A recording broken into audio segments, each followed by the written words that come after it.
Right, hey guys, how are we doing? We are continuing with Totally Not Mark's reviews for the original Dragon Ball series, and this is covering the Red Ribbon Army arc, which I think is interesting. This is going to be cool, see where it comes from, because in the original Dragon Ball Z, we had Dr. Gero, who made the androids that had the red ribbon logos and stuff, and obviously Dr. Gero was trying to get revenge on Goku for what he did all those years ago to Red Ribbon Army.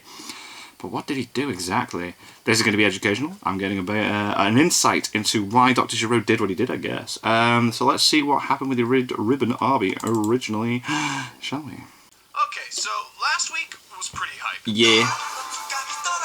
But that's last week. It's in the past. Yes, it is.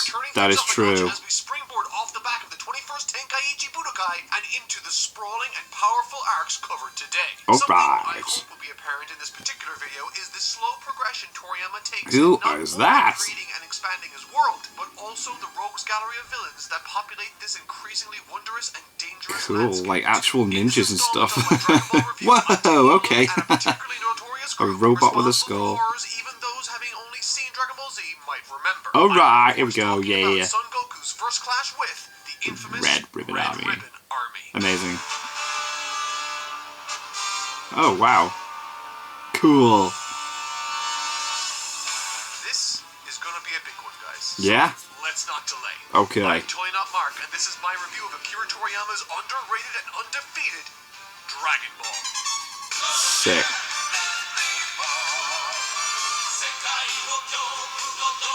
Okay, what? This does not look like Dragon Ball to me, but this is where it started, I guess, so jeez.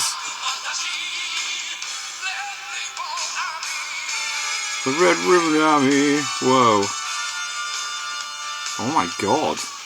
Whoa. The biggest nitpick concerning the modern Dragon Ball Super anime, for those of you that haven't seen that review series I made over a year ago, has to be its sudden and abrupt cold openings to new arcs. Yeah. When the Battle of Gods arc ends, it ends, and then a completely new story Just starts. from the primary Yeah. material would begin anew, and the same is true for Universe 6 and Goku Black and so forth. And all of these feel like self-contained stories, not necessarily connected in any meaningful way. Yeah, you could watch any of those arcs and just know what's going on. Everyone, but to me, it misses a mark the original Dragon Ball and Z would always hit. For instance, off the back of the 21st Tenkaichi Budokai that I covered last week, there's some nice lighthearted humor with Goku pretty much eating all That's the cool. worth of food, courtesy of Roshi himself, but what I like most It's like One about Piece. this Whenever One Piece scene story was bit its finishes, it has something that immediate really attention nicely towards transitions into the next a bit. goal that will inform the direction for the next arc. The retrieval of Grandpa Gohan's 4-star Dragon Ball, right, fair enough, cool. the Red Ribbon Army Saga. Cool. As has been the case since the Whoa, beginning of 55 to the 96. story thus far, moving forward there will continue to be a pervasive and strong comedic energy throughout the upcoming material. However, what I want to draw your attention to before we get into the story proper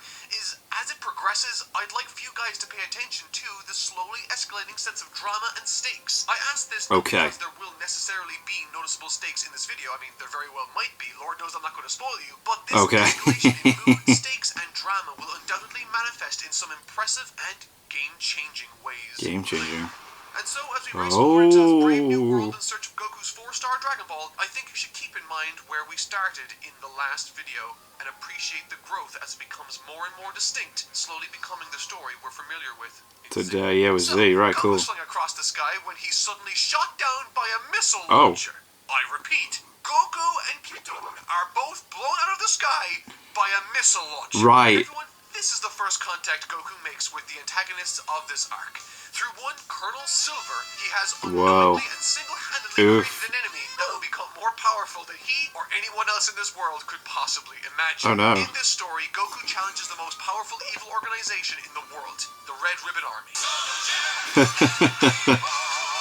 Also in search of the Dragon Balls. Speaking of course of the they are. forces of this narrative, something I thought was great was how Goku's friendship with Bulma was the reason he's able to hone in on these Dragon Balls much faster and more effectively than the Red Ribbon Army can. Organically, it creates the necessary tension to bring them into contact and without words communicates why they are in conflict. It's a wonderful mechanism in this regard that's quite believable.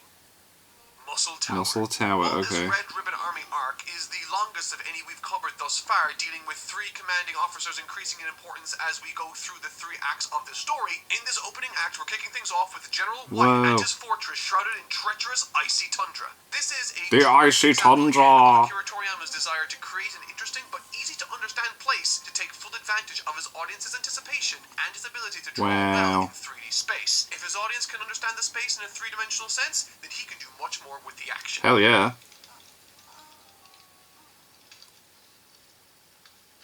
When I first read through this years ago, something I didn't fully appreciate was how nice it was that we got some time to spend with Goku one-on-one as a Well, yeah, because you're younger, you're like, where's the action? Where's the fight? Get into it! It took so long for something like this to happen. Oh, and by the way, this opening arc, which effectively acts as an empowerment to the audience and Goku as they cut through the Red Ribbon Army like butter. Whoa, he's using a stick to dodge bullets! White's defenses floor after floor is again very fun, but this section is also reinforcing Goku's character as someone that will want to do the right thing for those that did right by him, protecting the defenseless village against the Red Ribbon Army, who are looking to get the Dragon Ball in the area and radar into their possession. Oh, right, cool.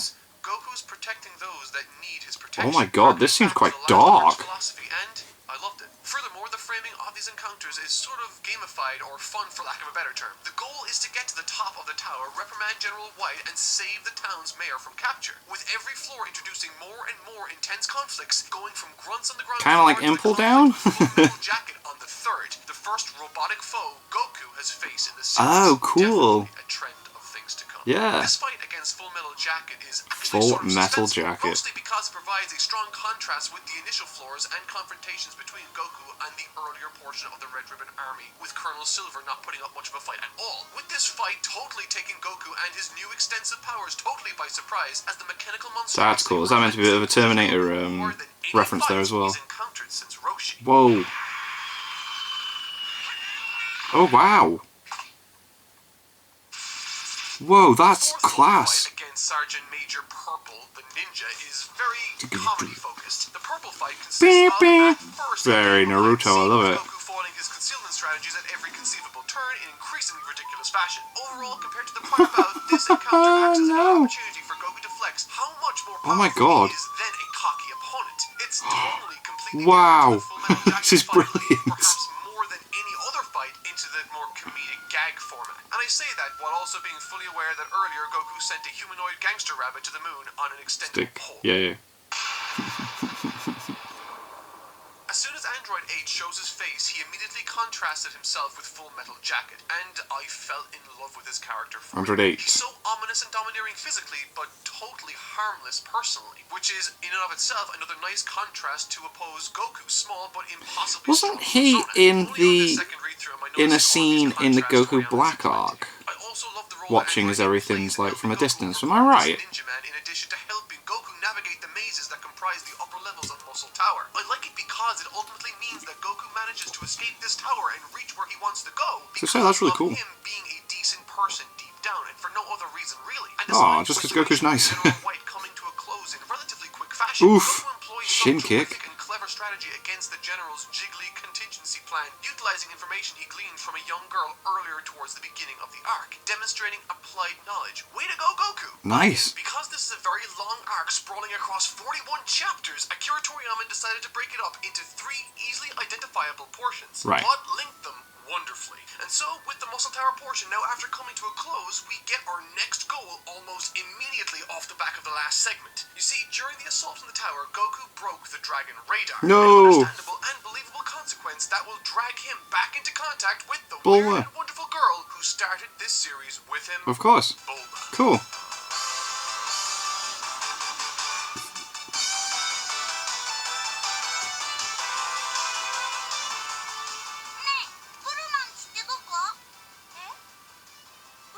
Everything's so futuristic. I'll only touch on this briefly, because it's only a minor part of the story, but Goku arriving in West City in search of Bulma is handled to absolute perfection. Yeah. Knowing Goku's origin and seeing where he is now in a bustling metropolis, it stands to reason that the very first time he enters a big city like this, it'd be a fish out of water type scenario. Definitely. He And had for no some clue reason, what he's when we doing first or where he's read it, going. I never anticipated this. Running around to random people asking them where Bulma is was a somewhat brilliant insight into what Goku's expectations and experiences up until now have been. With him Yeah. going as far as to remark, "Huh, you live in the same town, but you don't know who she is?" I love dialogue like that. It really gives us great insight into the character's sensibilities and expectations. His search for Bulma is probably the funniest and most endearing chapter in the story that I've read thus far. It's full of innocent hijinks with Goku taking center stage, trying his best to understand the social customs of the area, going as far as winning money in street fights because he's led to believe money equals someone telling him where Bulma is. And when he learns that cops can help him, the person he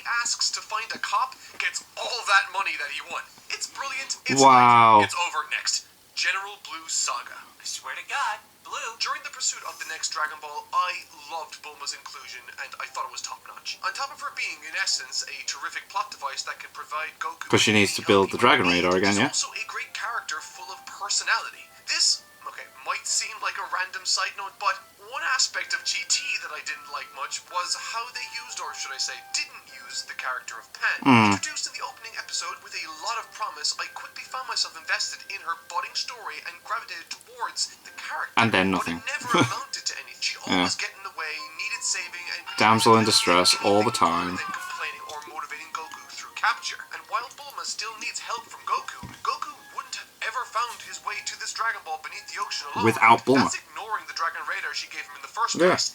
Goku would literally be lost without her in this instance. She more than pulls her weight in the greater story, or at least she would if she didn't accidentally take her dad's capsules instead. Oh no. Oh, that's brilliant.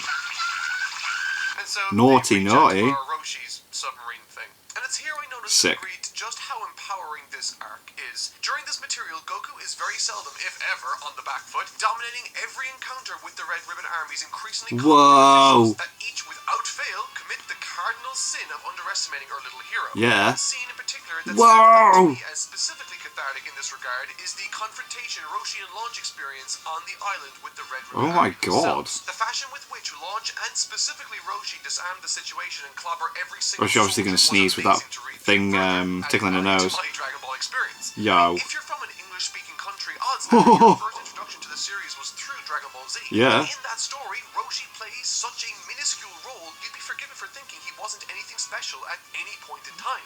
Through these early arcs, revisiting them helps to reinforce the type of powerful and competent character he actually is. What makes this middle portion of the story so fun, at least for me, is how bamboozled and perplexed the Red Ribbon Army they're so confused, that's brilliant.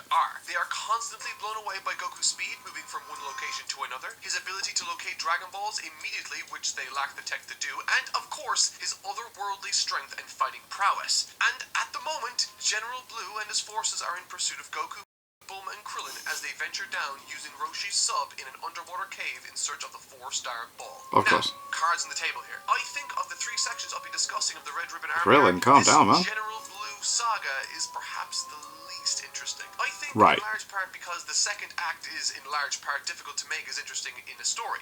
Any story. With it primarily serving the purpose of building up to the final bit. Super excited to discuss later on concerning the third act. With that said, however, there are still a lot of aspects to this act, whoa, that looks class. That I really appreciated. General Blue is easily the highlight in terms of characters presented from the Red Ribbon Army side of things, perhaps throughout the entire arc itself. His ruthless pursuit of our heroes, his merciless and scary disregard for human life, contrasting beautifully with his otherwise clean-cut persona, carrying with it a sprinkle of camp humor. He's a bizarre and capable leader and fighter that places our heroes in trouble on more than one occasion. Speaking of which...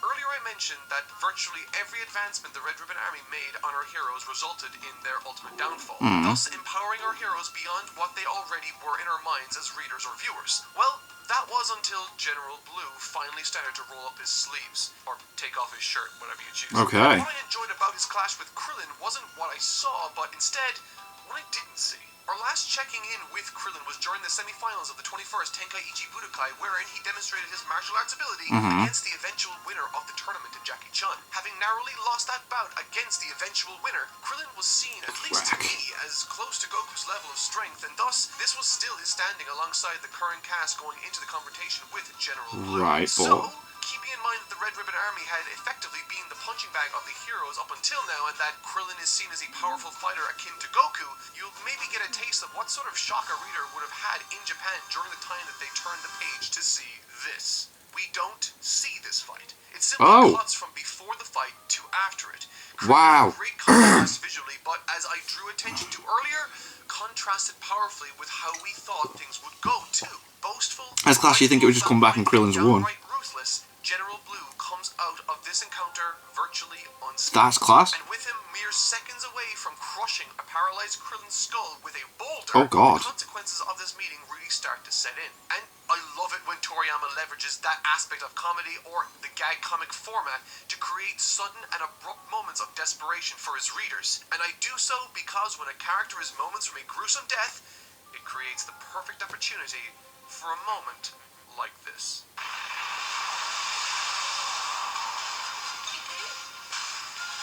Goku! Oh, that looks class! Look at that! That I've recognized. Before this, in the first arc, any save he would otherwise That make is so would be well accompanied panelled. with significant comedic references, visuals, or some combination of the two.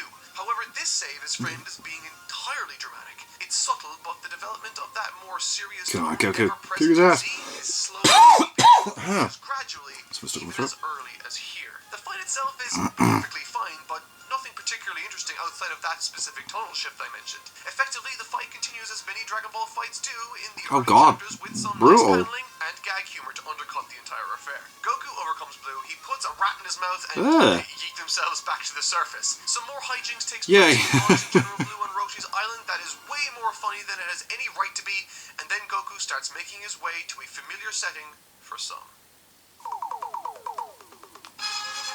Okay, a rally. As will become something of a tradition with From Toriyama's Dr. Slump? work, he likes to cameo old characters and not from the same property, but from entirely different series. Now, I realize I'm speaking to a minority when I say this, but similar to Jacko the Galactic Patrolman, a manga written after Dragon Ball ended Yeah, by he had Akira the same Toriyama thing, didn't he? himself, he decided to make it known that the story shares the same world as Dragon Ball did. Yeah. And similarly to that, the final chapters of the General Blue arc, Goku and the titular general, sort of stumble into the peculiar Penguin Village. Fans of his previous Dr. Slump material will love this segment of Right, the that's quite story funny as that it they've goes done that. out of That's its cool. way to Little bring the reference energy to of the property to the fans of the other forefront. stuff. Perhaps, however, at the expense of the newly established Dragon Ball tone, though. Y eso no se lo perdono ni a Diego. It's a nice callback section with its own independent high points, Excuse me. but I'd be lying if I thought it wouldn't have been served better by sticking to its own property. Hmm. Where Jocko's manga benefited, I thought, from linking itself to the greater Toriverse, I don't think this arc got any more from this particular Right, it didn't interaction benefit from with it. Penguin Village. Right. With that said,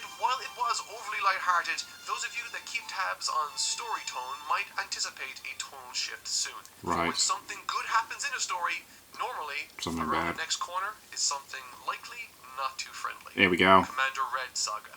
This is the final act of the Red Ribbon Army arc, and while I did enjoy the prior portions, this upcoming final part is my absolute favorite and the section I've been itching to talk about all video long. Sick. I love the setting, I love the expanded lore it offers, and above all else, I love it for one reason specifically. Commander Red?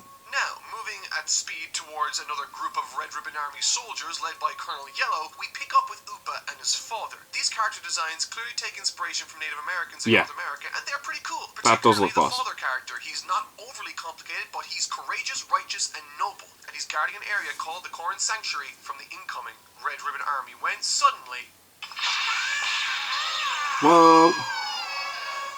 Having just saved this young boy, Goku finally is reunited with his grandpa's 4-star Dragon Ball. Nice, we got it, It's a great yay! moment to see this young man reunited with his prized possession, and all by coming to the rescue of this group. It's a really nice, virtuous moment that yields what he's been searching for all of this time. But just as they're celebrating, a certain assassin is hired by the Red Ribbon Army to help recover what they've lost.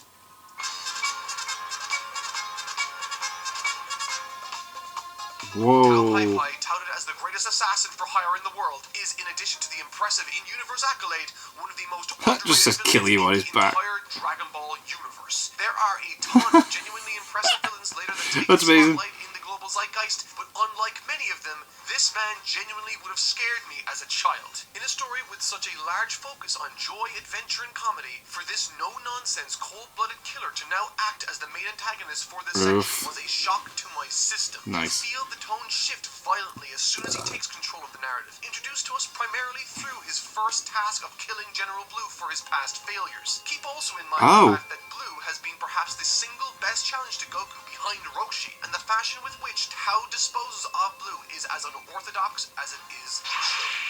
Oh my god!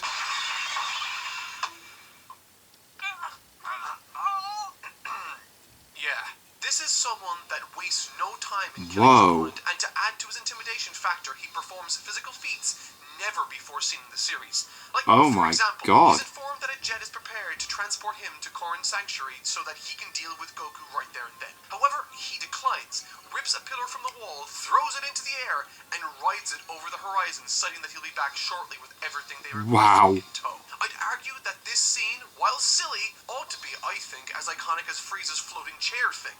What a visual and what a guy. Wow. Goku Jesus versus Christ. Tao Pai Pai. Every single Whoa. moment of this fight drives home You guys mental. a specific message. Tao is impossibly powerful, fast, and deadly. Whoa. Landing thunderously before Goku and his friends, the pillar crashes to the ground, and in mere moments, Upa's father is mercilessly killed. Oh, God. There's no time to even catch your breath or register the emotions necessary to understand the horror and tragedy for Upa, because Tao, like a monster turning his attention to Goku, unleashes a massive strike toward him. This is the first high drama. Oh my encounter God, in this is the intense. series. There are no jokes here. There's no levity, and there's no ostentatious flaunting of techniques or poses. This is business, and in a few strikes, while easily absorbing Goku's absolute best, fires the kill shot towards Goku. This fight felt like a runaway train that out of nowhere ended in an instant. Whoa. And I mean that in the best possible way. And as Goku lies there motionless, I couldn't help but think about how this moment might feel in retrospect. One particular element of Dragon Ball that I absolutely adored was how routinely our main character, Goku, would ultimately be defeated in combat. Yeah. Particularly during the early material, it made for much more interesting fights, bolstered also by the scope of the main cast. Dragon Balls are still very much a struggle to acquire without the aid of Goku, and at this point he's been defeated both by Roshi acting as Jackie Chun, and now Mercenary Tao. This is a character that, while powerful, gifted, and with his intentions honest, still comes up against mountains he has to humble Hell yeah, he's still himself got before. way to And go. in the face of these encounters, we see what Goku is truly made of. Speaking from experience, I think one stands to learn a lot about someone, or in this case, a character, when they face devastating defeat. Winning does offer plenty of opportunity for personality identifiers, but few instances in our lives, I think, highlight what we're made of better than a loss, and the more devastating the better. Goku very nearly died an horrific death by the lightning-fast hands of this psychopath. And how did he survive? Oh. Rooting around for the reason behind his survival, he finds that the 4-star ball blocked the final shot Wow. of Tao, citing that his grandpa saved him. That's It's a sick. touching and beautiful sentiment, particularly when you consider that Goku was given that Dragon Ball in the first place for being a good person. But the means with which he survived, while thematically and symbolically gorgeous, at the end of the day only further served to highlight just how impossibly lucky Goku was in this exchange. Yeah, man, if he didn't have that, jeez, wow. Considering their life's direction. Surrounded by a terrified child and the corpse of his father, Goku is faced with this scary close call while holding what he came on this dangerous adventure for. The 4-star ball. He secured his goal and could very easily call it a day here. But to Goku, none of this matters. In fact, I wouldn't even be surprised if none of this even crossed his mind as a possibility. Yeah. For the moment he assessed the situation, Goku realizes that there's only one thing he can do, and he jumps to it. We gotta climb. For those of you that don't know, this is significant because, as legend has it, in this chapter, if one can climb this tower, they will be trained by a master capable of vastly improving their Which ability to is master it. Korin. And according to those Goku spoke to, no one in recent memory has climbed it. Scary for any sane human being, sure, but Goku continues to climb fearlessly. Oh my God, And it's as so the high radiant up. scales Ugh. of ridiculous structure, we're greeted by some more gorgeous Toriyama paneling, showing our hero tirelessly scale this. Oh, you definitely get how high he's going as well. Forcing us as readers to notice that not only is Goku doing this because he wants to resurrect Upa's father, but he's also doing this in the way that he's supposed to, without the help of Kinto. Going as far as to sleep on the side of the tower, waking up with little strength left as the sun rises. About to reach his limit, he sees something. One aspect of this rereading cool. through the series that I've noticed has been all of the elements to no. Dragon Ball Z that I liked being present and clearly inspired from choices made during this material to some extent. Jackie Chun versus Goku's beam struggle is clearly a trope that will be used for years to come. Oh, yeah, God. Narrative trends with Goku and his allies that will become more consistent as time moves forward, and I'm now noticing it more consistently with Korin Sanctuary. It's very clearly operating under the same narrative principle that Snake Way and King Kai enjoyed. Think about it. A hermit martial arts master living at the end of a perilous journey our hero must brave in order to achieve the strength possible to defeat evil and protect others. The description works perfectly for both Kinkai and Korin. So, when you look at this, thinking about Korin as a prototype Kinkai character, what was Goku's experience like with him on the tower? Well, it actually is a little less straightforward than Kinkai's. Unlike him, Korin's teachings are a little more sneaky, a misdirect if you will. Right, okay, cool. Immediately with drinking some special water atop a pedestal, it very much becomes but he stops him from getting it right. As Goku for 3 days chases the little Catman all over the tower in an effort to get his hands on this special water. And while this encounter was brief, it illuminated for me something wonderful about Goku's character yet again. Apart from the now, is this one of those things where like the water doesn't do anything, but it's the training that he did to get it that actually makes him stronger? The first is a bit more direct than the others, however. He throws the Dragon Ball off the edge, forcing Goku to have to run down and back up. But what really impressed me the most about Goku in this scene was his mental honor and strength. Most obviously, there's a small interaction during one of the nights where Goku contemplates and puts himself into the position to take the water while Korin sleeps. However, despite this opportunity that's presenting itself, just like his refusal to use Kintabun, he decides to not take that chance. But what Goku didn't know was that Korin was conscious the entire time and acknowledges in his mind his honor being greater That's than amazing. his master, Cool. who also was there, opting to achieve the victory here the right way. And this moment is made all the more significant as twice before it, Goku is made aware of just how daunting this task is. He's told first at the ground that he's unlikely to reach the top, and once he's there, he's told that Roshi took 3 years to achieve the same feat. Oh, damn. The confidence one must have in their own ability to choose not to take the easy option by stealing it while he sleeps says so much more about the character than any punch, kick, or beam ever could. Yeah. This is why Goku is where he is today. Absolutely class. What gives this particular training its own flavor, I think, is its dedication to the mysterious master-type format. Unlike Kinkai, who was very direct in his approach, the water that Korin was protecting actually has no magical properties. Right, cool. In fact, outside of the one senzu bean Korin gave Goku, the only reason Goku managed to get stronger in any way was the training. to the extensive chase he gave. Yeah, that's right. That's cool. I really like that. It's very Karate Kid with Korin being Mr. Miyagi. Through this, Goku manages to multiply his power according to Korin, and so now it's time to test what this new power looks Alright. like. And arriving in appropriately dramatic fashion to make the save on Upa, Goku touches down on the battlefield. Sick. And if you thought the first match with Tao was dominant, this one is 10 times worse. Tao barely lands a single attack on Goku. When he does, for the most part, it's only because Goku allows him to. What I like about this fight also is the means with which Tao secures his demise. Having spent the last while being faced with the sort of honorable character Goku is when faced with tremendous pressure, Tao is exposed as the slimy, cowardly cheat he is once he starts to feel any level of pressure. Breaking out extra weapons to even the odds for him, ending with him throwing a grenade at Goku,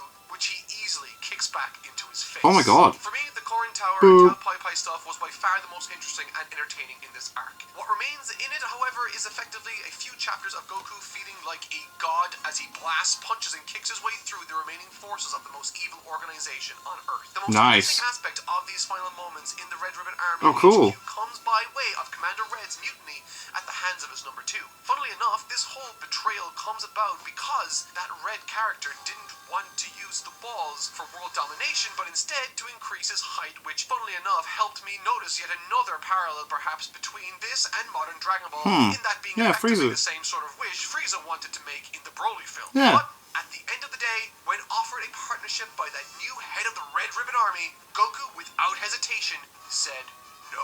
After all he's been through this massive arc, he's still the same innocent and honest boy that lived in that small hut in the forests of Mount Paozu.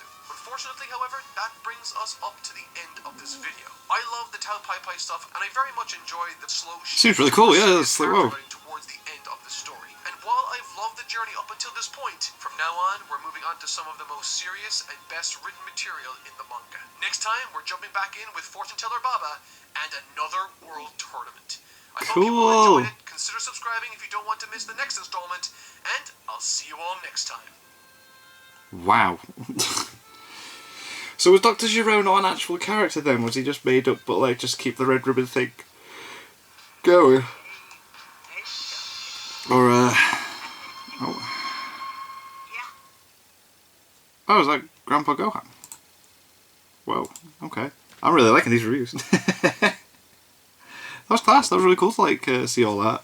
I do like that training thing where like the water is actually like, no. And Goku's character is consistent with being nice and cool, and innocent is the recurring theme, isn't it? Boss. Obviously be sticking with these every week.